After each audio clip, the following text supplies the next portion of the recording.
अस्सलाम वालेकुम दोस्तों, मैं आपको परफेक्ट वेब सॉल्यूशंस की तरफ से रिएक्ट नेटिव की इस वीडियो ट्यूटोरियल सीरीज़ के पार्ट 10 में खुशामदीद कहता हूँ। दोस्तों, मेरा नाम इमरान कासिम है और इस रिएक्ट नेटिव की वीडियो ट्यूटोरियल सीरीज़ में हम cross platform native mobile apps create करना सीख रहे हैं, जो कि एंड्रॉयड और आईओएस दोनों डिवाइसेस पर काम करेंगी विद वन कोड बेस। और आज की इस वीडियो ट्यूटोरियल में हम इंटरैक्टिविटी पर बात करेंगे कि किस तरीके से हम अपनी मोबाइल ऐप के साथ इंटरैक्ट कर सकते हैं। और उसमें सबसे जो बेसिक कंपोनेंट है इंटरैक्शन के लिए, वो है एक बटन। तो आज के इस वीडियो ट्यूटोरियल में हम बटन को इस्तेमाल करना सीखेंगे, specially by creating a small mini project.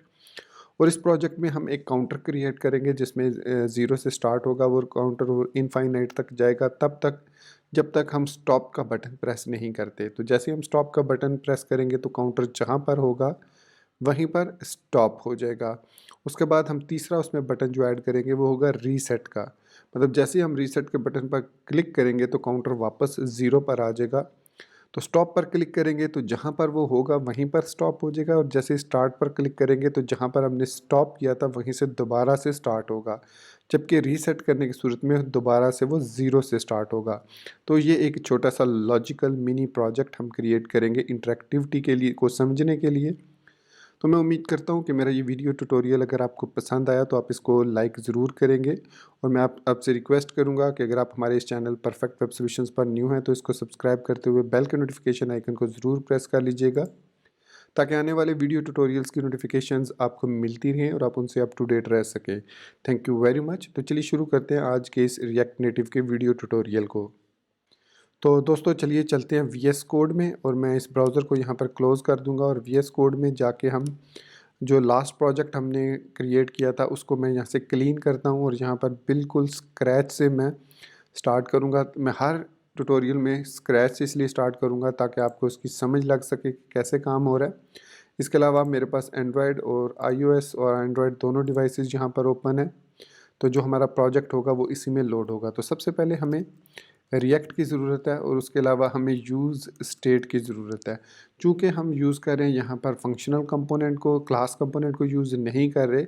और अगर आप चाहते हैं कि मैं क्लास कंपोनेंट्स को यूज़ करूँ तो do let me know in the comment section कि मैं क्लासेस को यूज़ करूँ।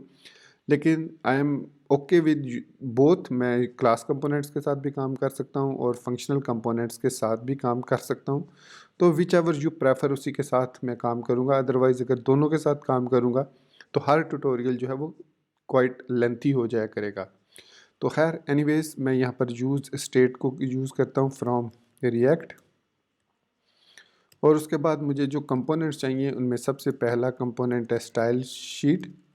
उसके बाद हमें जो चाहिए वो व्यू चाहिए, फिर टेक्स्ट चाहिए, फिर हमें बटन। तो उसको मैं इंपोर्ट कर लेता हूँ रिएक्ट नेटिव से। तो ये हमने कंपोनेंट्स तमाम जो ज़रूरत है हमें वो हमने इंपोर्ट कर लिए। अब यहाँ पर मैं क्रिएट करूँगा component, sorry, functional component. So constant app is equal to props, और उसके अंदर यहाँ पर फंक्शनल, और इसके बाद मैं इसको एक्सपोर्ट डिफ़ॉल्ट करूँगा ऐप के तौर पर। अच्छा, जो main app dot G S है उसमें लाजमी आपका जो एप्लीकेशन का नेम है ऐप होना चाहिए, अदरवाइज़ आपकी जो एक्सपो सी एल आई है वो काम नहीं करेगी। उसके बाद इसमें सिंपली हमने रिटर्न करना है सबसे पहले व्यू को, और इस व्यू को हम स्टाइल असाइन करेंगे जो कि होगा स्टाइल्स डॉट कंटेनर। और उसके बाद इस स्टाइल को क्रिएट करने के लिए यहाँ पर मैं एक वेरिएबल क्रिएट कर लेता हूँ स्टाइल्स के नाम से, जिसको मैं स्टाइल शीट डॉट क्रिएट के ज़रिए क्रिएट करूँगा, सॉरी। और इसमें हम कंटेनर का ऑब्जेक्ट क्रिएट करेंगे जिसकी प्रॉपर्टी फ्लैक्स 1 होगी, जस्टिफाई कंटेंट होंगे सेंटर में, अलाइन आइटम्स होगा वो भी सेंटर में। तो इस तरीके से हम इसको सेंटर लाइन करेंगे। फिर जो दूसरी हमें स्टाइल चाहिए वो चाहिए टेक्स्ट का। तो हम उसका फ़ॉन्ट साइज़ जो है 22 रख देते हैं, और टेक्स्ट अलाइन हम इसको सेंटर कर देते हैं। तो ये हमारे पास हो गया। अब हमें एक और कंटेनर चाहिए जो कि बटन्स के लिए कंटेनर होगा, क्योंकि बाय डिफ़ॉल्ट जब हम बटन्स ऐड करते हैं तो वो स्टैक की ऑर्डर में आते हैं। स्टैक में, मतलब ऊपर नीचे। तो हम ये चाहते हैं कि वो एक रो में आए। तो मैंने जैसे कि बताया था कि इस तरीके के लिए हमें हर कंटेनर को, हर कंपोनेंट को एक अलग से, या कलेक्शन ऑफ कंपोनेंट को एक अलग से कंटेनर में, जो कि व्यू है, उसमें रखना होगा। तो मैं इसको नाम दे देता हूँ BTN कंटेनर, और इसको मैं दे देता हूँ फ्लेक्स डायरेक्शन रो। तो इसको मैंने इसलिए फ्लेक्स डायरेक्शन रो दे दी ताकि ये रो वाइज जो है वो अलाइन हो जाए। फिर इसके बाद इसमें भी हम वही दोनों जस्टिफाई कंटेंट सेंटर और अलाइन आइटम्स सेंटर यूज़ कर सकते हैं। तो बाय डिफ़ॉल्ट इसकी जो फ्लेक्स है वो 1 ही होगी, मतलब जो भी इसका जो टोटल विड्थ होगा वही होगी। तो इसको हम विड्थ भी दे सकते हैं। सपोज़ मैं यहाँ पर अब फ्लेक्स 1 नहीं यूज़ कर रहा, तो मैं विड्थ दे देता हूँ इसको। सपोज़ मैं दे देता हूँ इसको 80% दे देता हूँ, जस्ट टू शो यू। इसके बाद मैं अब इसको सेव करूँगा। तो यहाँ पर व्यू हमने पास किया था, रिटर्न किया था, तो होपफुली हमारे पास यहाँ पर ब्लैंक स्क्रीन दोनों पर आ गई है, क्योंकि अभी हमने कुछ डिस्प्ले नहीं करवाया। सो यहाँ पर अब हमें टेक्स्ट को डिस्प्ले करवा लेता हूँ, और यहाँ पर अब हमें सबसे पहले कुछ चाहिए स्टेट्स। तो सबसे पहली जो स्टेट है वो हमें काउंटर की चाहिए, और इसको हम सेट काउंटर करेंगे is equal to use state, इसको 0 कर देते हैं। उसके बाद हमें दूसरा जो है वो स्टेटस चाहिए। तो स्टेटस बेसिकली हम बटन्स को एनेबल या डिसेबल, और जो काउंटर को एनेबल डिसेबल करने के लिए यूज़ करते हैं। तो set status is equal to use state, और बाय डिफ़ॉल्ट हम बटन को फॉल्स रखेंगे, सॉरी काउंटर को। तो यहाँ पर अब मैं चेक लगाऊंगा कि इफ़ स्टेटस, मतलब अगर स्टेटस ट्रू है, तो यहाँ पर बल्कि मैं एक और वेरिएबल ले लेता हूँ, let check is equal to empty string, क्योंकि इसमें हम पास करेंगे टाइम आउट को। तो यहाँ पर मैं लिखूँगा check is equal to set time out, और इसके अंदर वही फंक्शन, और इसको मैं 1000 सेकंड दे देता हूँ। कि चाहे तो आप इसको 100 या 500 भी दे सकते हैं, it's all up to you कि किस तरीके से आप काउंटर लगा रहे हैं। तो अब 1000 भी लगा सकते हैं, हर सेकंड बाद चेंज हो। तो यहाँ पर सेट काउंटर लगाएंगे हम, और इसमें काउंटर +1 कर देंगे। तो काउंटर की जो वैल्यू है वो अपडेट हो जाएगी इफ़ की सूरत में स्टेटस ट्रू है। एल्स की सूरत में हम सिंपली क्लियर टाइम आउट कर देंगे चेक का। तो अगर तो वो टाइमर चल रहा है तो वो उसको वहीं पर स्टॉप कर देगा। तो ये है हमारी लॉजिक स्टेटस की। तो बाय डिफ़ॉल्ट चूँकि ये फॉल्स होगा, तो इट मीन्स ये हमारा काउंटर चलेगा नहीं, और ये क्लियर टाइम आउट चेक को ही क्लियर करेगा, और ये ऑलरेडी क्लियर है तो एम्प्टी है, तो इट विल डू नथिंग। आप इसको नल भी कर सकते हैं इस तरीके से, it is all up to you. उसके बाद यहाँ पर टेक्स्ट में हम डिस्प्ले कराएंगे काउंटर को। सो काउंटर, इसको मैं सेव करता हूँ। तो अब चूँकि हमने ऑब्जेक्ट को यूज़ किया है तो there might be a problem. तो यहाँ पर काउंटर 0 आपको टॉप लेफ़्ट साइड पर नज़र आ रहा है। सो स्टाइल शीट मैंने यहाँ पर लिख दिया, तो स्टाइल्स लिखना था। तो कंटेनर अब हमारा 0 यहाँ पर आ गया, और इसके बाद इस स्टाइल, इसको भी स्टाइल देना है। तो स्टाइल्स डॉट टेक्स्ट सेव किया। तो ये फ़ॉन्ट थोड़ा सा और बड़ा कर लेते हैं हम, 28 कर लेते हैं इसको। तो ये 28 है यहाँ पर, और ये 28 है, तो दोनों डिवाइसेस पर 28 पर ये हमें काउंटर नज़र आ रहा है। अब हम यहाँ पर 3 बटन लगाते हैं। तो यहाँ पर बटन हमने ऑलरेडी इंपोर्ट किए हुए हैं। सो बटन, इसकी 3 इंपॉर्टेंट प्रॉपर्टीज़ हैं। एक है डिसेबल्ड, जो कि हम यहाँ पर पास कर सकते हैं, डिसेबल फॉल्स कह दिया मैंने इसको। तो दूसरी है टाइटल, जिसमें मैं लिखता हूँ स्टार्ट टाइमर, या स्टार्ट लिख देता हूँ। थर्ड है ऑन प्रेस। तो ऑन प्रेस पे हम कोई फंक्शन परफॉर्म करेंगे। तो ये सेल्फ क्लोजिंग कंपोनेंट है, क्योंकि इसके साथ हमें चिल्ड्रन नहीं है, तो इसलिए ये सेल्फ क्लोजिंग है। तो यहाँ पर मैं इसको स्टॉप कह देता हूँ, इसको रीसेट कह देता हूँ। तो ये 3 बटन हमने लगाए। तो ये देखिए तीनों बटन स्टैक की ऑर्डर में आए दोनों डिवाइसेस पर। तो मैं इनको लाना चाह रहा हूँ रो वाइज। तो यहाँ पर मैं व्यू लगाऊंगा, स्टाइल दूंगा इसको स्टाइल्स डॉट BTN कंटेनर, और इसके बाद मैं जब इसको सेट करूँगा तो आप देख सकते हैं यहाँ पर अब हमारे बटन जो है वो एक रो में आ रहे हैं। थोड़ा बहुत अगर आप मार्जिन पैडिंग देना चाहें तो यहाँ पर आप दे सकते हैं।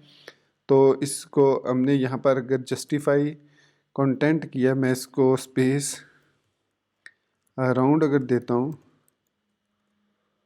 तो ये देखिए यहाँ पर काफ़ी सारी स्पेस आ गई। स्पेस अगर मैं बिटवीन देता हूँ तो ये हमारे पास डिफरेंट प्रॉपर्टीज़ हैं। तो स्पेस बिटवीन भी ऑलमोस्ट उसने उतनी स्पेस ली, तो मैं इसको 50% कर देता हूँ, थोड़ा सा कम कर देता हूँ विड्थ को, तो ये थोड़े से क्लोज हो गए हैं। और इसके अलावा हम इन बटन्स को सेम साइज़ का भी बना सकते हैं, तो इन पर स्टाइल लगाकर, तो लेकिन फ़िलहाल हमें उसकी ज़रूरत नहीं है। तो ये हमारे पास स्टार्ट, स्टॉप, और बल्कि इसको थोड़ा सा मैं और कम कर लेता हूँ, 30% विड्थ दे लेता हूँ। 30% तो बिल्कुल क्लोज हो गया, 35%, 30 बल्कि 40% ठीक रहेगा। तो 40% पर ये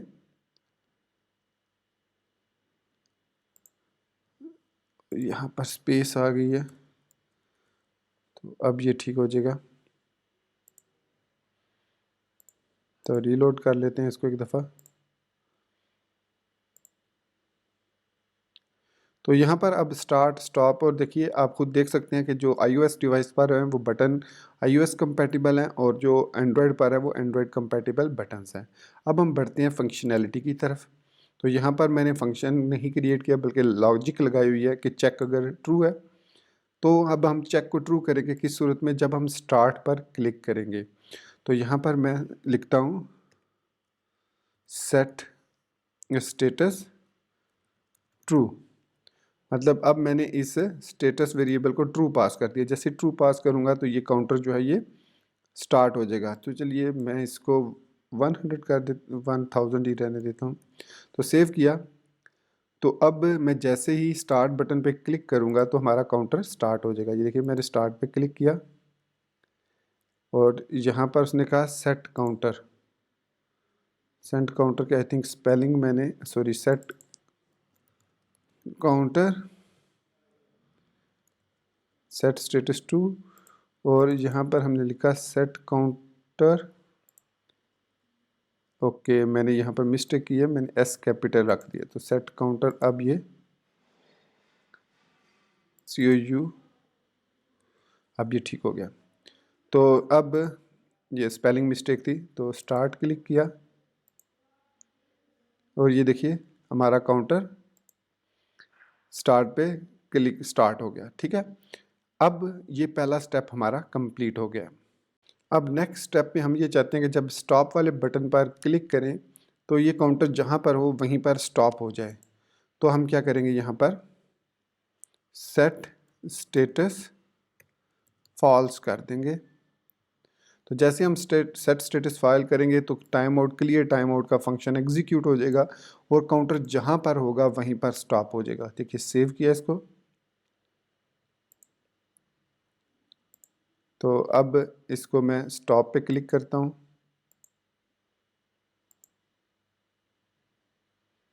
तो ये देख सकते हैं कि ये दोनों काउंटर अब स्टॉप हो चुके हैं। तो जो थर्ड स्टेप है वो है कि इसको रीसेट करना है 0 पे। तो यहाँ पर मैं जो रीसेट वाला बटन है उस पर करूँगा सेट काउंटर 0, सेव किया। तो अब मैंने ये कहा कि सेट काउंटर 0 की मदद से अब जैसे ही मैं रीसेट पे क्लिक करूँगा तो हमारा काउंटर दोबारा से 0 हो जाएगा। तो अब हमारी लॉजिक क्या काम कर रही है कि पहले आप बटन को स्टार्ट करेंगे, स्टार्ट पे क्लिक किया, फिर आप इसको स्टॉप करेंगे, स्टॉप पे क्लिक किया, दोनों स्टॉप हो गए, फिर आप रीसेट करेंगे, रीसेट करेंगे। सो द लॉजिक यहाँ पर थोड़ी सी और हमने इम्प्रूव करनी है कि जब हम बाय डिफ़ॉल्ट लोड करें तो ये दोनों बटन्स जो हैं स्टॉप और रीसेट, ये दोनों डिसेबल्ड होने चाहिए। बाय डिफ़ॉल्ट तीनों बटन अनेबल्स हैं। मैं ये चाह रहा हूँ कि ये दोनों बटन डिसेबल्ड हों और सिर्फ स्टार्ट का बटन अनेबल्ड हो। जैसे ही मैं स्टार्ट पर क्लिक करूँ तो स्टॉप का बटन अनेबल हो जाए, रीसेट का बटन स्टिल डिसेबल रहे। जैसे ही मैं उसको स्टॉप करूँ, बल्कि जब स्टार्ट पे क्लिक करूँ तो ये स्टार्ट का बटन ऑटोमेटिकली डिसेबल हो जाना चाहिए, और काउंटर स्टार्ट हो जाना चाहिए, और उसमें से स्टॉप का बटन एनेबल हो जाना चाहिए, और रीसेट का स्टिल जो है वो डिसेबल होना चाहिए। और जब मैं स्टॉप पे क्लिक करूँ तो जो स्टार्ट का बटन है वो एनेबल हो जाए और रीसेट का बटन भी एनेबल हो जाए। तो स्टॉप करने की सूरत में स्टार्ट और रीसेट दोनों एनेबल हो जाने चाहिए, और स्टार्ट करने की सूरत में हमारे पास सिर्फ स्टॉप का बटन इनेबल होना चाहिए और स्टार्ट और रीसेट दोनों डिसेबल होने चाहिए। तो लॉजिक आपको समझ लग गई है कि ये 3 बटन हैं, इनसे हमने काफ़ी सारी फंक्शनैलिटी परफॉर्म करवानी है। तो सबसे पहली फंक्शनैलिटी ये है कि जब हम प्रोजेक्ट को लोड करें तो स्टॉप और रीसेट जो है वो दोनों डिसेबल होने चाहिए, क्योंकि बाय डिफ़ॉल्ट हमारा जो बटन है वो काउंटर जो है वो स्टॉप्ड है। तो इट मीन्स अगर मैं यहाँ पर ये जो स्टेटस है, यहाँ पर ये जो स्टेटस है, इसको अगर यूज़ करूँ तो फिर हमारी यहाँ पर ये लॉजिक ख़राब हो जाएगी। तो इसके लिए मैं यहाँ पर एक और वेरिएबल ले लेता हूँ, लेट और reset comma set reset is equal to use state false. तो यहाँ पर मैंने उसे बताया कि रीसेट को फॉल्स करना है, तो यहाँ पर मैं अब क्या देता हूँ, रीसेट। अगर मैंने यहाँ पर रीसेट को कॉल करता हूँ तो देखिए बटन डिसेबल नहीं हुआ, यहाँ पर हमारा बटन जो है दोनों जगह पर काम कर रहा है। तो मुझे यहाँ पर इसको नॉट रीसेट करना होगा, इसको रिवर्स करना होगा। तो सेव करता हूँ, तो अब आप देख सकते हैं रीसेट का बटन इधर भी डिसेबल्ड है, इधर भी डिसेबल्ड है। उसके बाद मुझे जो स्टॉप का बटन है वो भी डिसेबल करना है। तो स्टॉप के बटन को डिसेबल करने के लिए ये हमारे पास स्टॉप है, तो इसमें हम लिखेंगे नॉट स्टेटस। तो ये स्टेटस वाला जो है ये अगर फॉल्स होगा तो बाय डिफ़ॉल्ट स्टेटस फॉल्स है, तो ये हमारा बटन डिसेबल हो जाएगा। तो इसके बाद हमने इसको स्टार्ट पे जब क्लिक करेंगे तो स्टेटस ट्रू हो जाएगा, तो हमारा ये बटन जो है वो डिसेबल हो जाएगा। इसी तरीके से इसको हम स्टेटस कह देते हैं।